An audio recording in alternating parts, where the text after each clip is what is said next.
I made money in prison a bunch of different ways, and most of them were legal or legit. A couple of them were not. But usually I just worked a job. I worked in the wood shop, where I was a law library clerk, I was on maintenance, I was a mentor, I was a tutor. I did all these roles that were actually set up through the prison. And only paid from 27 to 45 cents an hour, but that was usually enough to meet my basic needs. I could buy some soap, I could buy some deodorant, I could buy some toothpaste, I could buy some coffee. And after that, I was fortunate enough to have support to get some of the other things I wanted. I also had different hustles over the years. When I was working in the wood shop and living in the wood shop pond, I was running quarter boards for the NFL and for the college games. This is basically a way to gamble on what the score is going to be at the end of each quarter, and I was making about twice as much money running those quarter boards as I was working in the wood shop.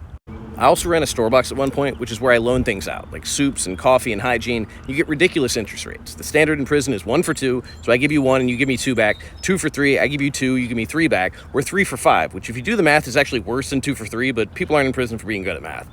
But my biggest and probably my most successful hustle was making apple pies, because we'd smuggle all the apples back, we'd smuggle all the cake back, we'd put together the apple pies, and people absolutely loved them.